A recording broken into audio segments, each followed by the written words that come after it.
warahmatullahi wabarakatuh. Halo semuanya, selamat datang di video pembelajaran kali ini. Sebelumnya perkenalkan, nama saya Tabita Nurul Aziza dengan nomor NPM 0227241125. Saya berasal dari Fakultas Ekonomi dan Bisnis Prodi Akuntansi. Pada kesempatan ini kita akan membahas topik yang sangat menarik dan penting, yaitu praktik perbankan syariah di Indonesia, tantangan dan peluangnya. Topik ini penting banget karena perbankan syariah bukan hanya tentang menghindari bunga, akan tetapi juga tentang bagaimana sistem keuangan bisa berjalan lebih adil, transparan, dan sesuai dengan nilai-nilai Islam. Nah, di sini kita akan membahas mulai dari pengertian, sejarah singkat, prinsip dasar, praktik yang dilakukan sampai dengan tantangan dan peluang yang dialami oleh perbankan syariah di Indonesia. Yang pertama, pengertian dan prinsip dasar. Pertama-tama, mari kita pahami dulu apa itu perbankan syariah. Secara sederhana, perbankan syariah adalah sistem perbankan yang dijalankan berdasarkan hukum Islam atau syarat Islam yang bersumber dari Al-Quran, hadis, dan ijtihad ulama. Perbankan syariah menolak konsep riba atau bunga yang dianggap tidak adil dan merugikan salah satu pihak. Gantinya, sistem ini menggunakan prinsip bagi hasil atau profit and loss sharing, keadilan, dan tanggung jawab sosial. Prinsip-prinsip ini utamanya antara lain: yang pertama, larangan riba, artinya tidak ada bunga dalam transaksi keuangan. Terus yang kedua, larangan gharar, yaitu ketidakpastian atau spekulasi berlebihan. Dan yang ketiga, larangan mansyur, yaitu perjudian atau transaksi spekulatif. Keempat, berbasis aset nyata, jadi transaksi harus melibatkan barang atau jasa yang benar-benar ada. Kemudian yang kelima, keadilan dan transparansi agar tidak ada pihak yang dirugikan. Dengan prinsip-prinsip itu, bank syariah tidak hanya mencari keuntungan, akan tetapi juga ingin menciptakan keadilan ekonomi dan keberkahan dalam transaksi. Kemudian yang kedua, sejarah singkat perbankan syariah di Indonesia. Perjalanan perbankan syariah di Indonesia dimulai pada tahun 1992 dengan berdirinya Bank Muamalat Indonesia atau BNI sebagai bank syariah pertama. Pada saat itu, masyarakat masih banyak yang belum familiar dengan konsep bank tanpa bunga. Perkembangannya mulai meningkat pesat setelah adanya Undang-Undang Nomor 21 Tahun 2008 tentang perbankan syariah.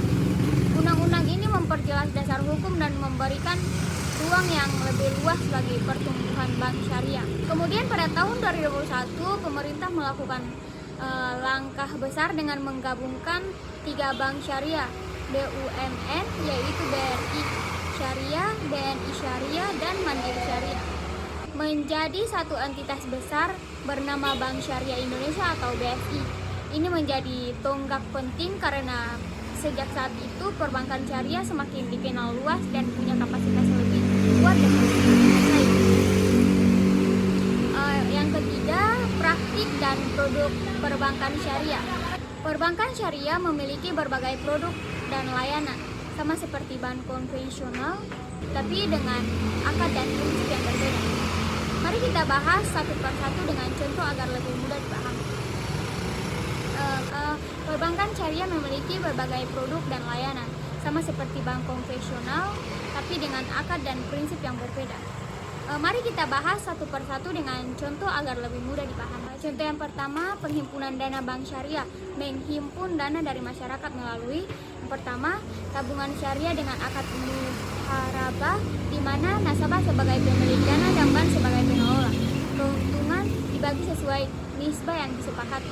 Dan yang kedua, deposito syariah, mirip tabungan tapi jangka waktunya lebih panjang. Yang ketiga, giro syariah, menggunakan akad wadihah, yaitu titipan tanpa bagi hasil. Yang kedua, penyalurah dana, dana yang sudah dihimpun kemudian disalurkan ke berbagai pembiayaan. Contohnya, yang pertama, murabahah atau jual beli barang dengan margin keuntungan yang disepakati. Terus yang kedua, ijarah, sewa menyewa barang atau jasa. Yang ketiga, musyarakah, kerjasama modal antara bank dan nasabah. Yang keempat, mudharabah, bagi hasil antara pemilik modal dan pengelola usaha. Terus yang kelima, istishana, pembiayaan proyek atau pembuatan barang pesanan. Contohnya, jika seseorang ingin membeli mobil dengan sistem syariah, bank tidak memberikan pinjaman uang. Akan tetapi, bank membeli mobil tersebut terlebih dahulu, lalu menjualnya kembali kepada nasabah dengan harga yang sudah disepakati. Itulah akad murabahah. Selain itu, bank syariah juga menyediakan layanan jasa perbankan seperti transfer, penukaran valuta asing atau dalam batas halal, penjaminan atau kafalah, dan gadai syariah atau urah. Yang keempat, struktur dan lembaga pendukung. Agar seluruh operasional sesuai syariah, bank syariah memiliki Dewan Pengawas Syariah atau DPS. DPS ini berfungsi memastikan bahwa semua produk dan transaksi sesuai dengan fatwa Dewan Syariah Nasional Majelis Ulama Indonesia atau DSNI MUI. Selain itu, Otoritas Jasa Keuangan atau OJK juga memiliki peran penting dalam pengawasan dan pembinaan agar bank syariah tetap sehat, transparan, dan patuh terhadap regulasi. Dengan struktur ini, sistem perbankan syariah di Indonesia dijamin memiliki dua lapis, pengawasan dari sisi keuangan dan dari sisi syariah. Terus yang kelima, tantangan perbankan syariah. Walaupun terus berkembang, perbankan syariah masih menghadapi berbagai tantangan besar. Beberapa di antaranya adalah satu, tingkat literasi keuangan syariah masih rendah.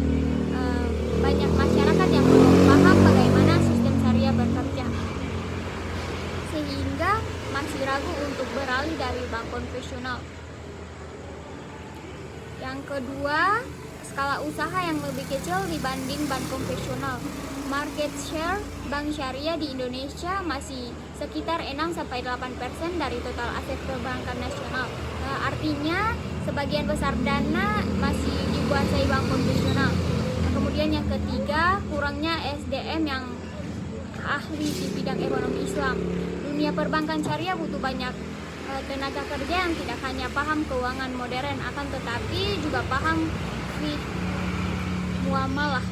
Yang keempat, inovasi produk yang masih terbatas. Banyak produk syariah masih dianggap mirip produk konvensional, hanya berbeda akad. Padahal masyarakat ingin yang lebih inovatif dan praktis. Terus kemudian yang kelima, persepsi masyarakat yang keliru.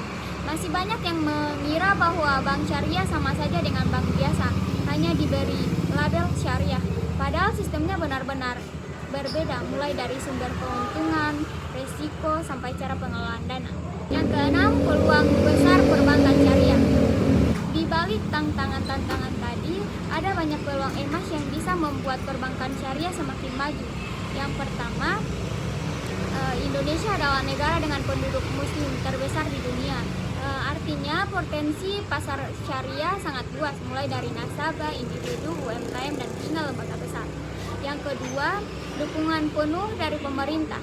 Pemerintah telah memasukkan ekonomi syariah sebagai bagian dari strategi nasional, termasuk pembentukan Komite Nasional Ekonomi dan Keuangan Syariah atau KNEKS.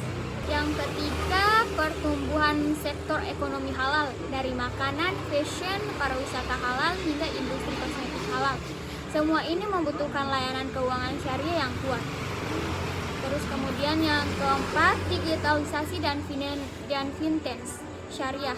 Kemajuan teknologi membuka peluang bagi bank syariah untuk menyediakan layanan digital seperti mobile banking, wallet syariah, bahkan investasi halal secara online. Dan yang kelima, kesadaran etika dan keberlanjutan. Generasi muda kini lebih memilih sistem keuangan yang adil, transparan, dan tidak merugikan orang lain. Nilai-nilai ini sejalan dengan prinsip ekonomi Islam. Yang ketujuh, strategi pengembangan ke depan. Untuk menghadapi tantangan dan pemanfaat peluang, ada beberapa langkah strategi yang perlu terus dilakukan. Strategi yang pertama, meningkatkan literasi keuangan syariah melalui pendidikan dan kampanye publik. Yang kedua, mendorong inovasi produk syariah agar lebih menarik dan kompetitif. Yang ketiga, memperkuat kolaborasi antara bank syariah, fintech, dan UMKM. Mengembangkan SDM profesional yang paham syariah dan bisnis modern. Kemudian, meningkatkan digitalisasi layanan agar mudah diakses oleh masyarakat luas. Kesimpulannya, perbankan syariah di Indonesia memiliki masa depan yang sangat cerah dengan prinsip keadilan, keberkahan, dan transparansi. Sistem ini hanya bermanfaat bagi umat Islam, akan tetapi juga untuk seluruh masyarakat, asalkan terus berinovasi dan berkomitmen pada nilai-nilai syariah. Perbankan syariah bisa menjadi pilar ekonomi nasional yang kuat, stabil, dan berkeadilan.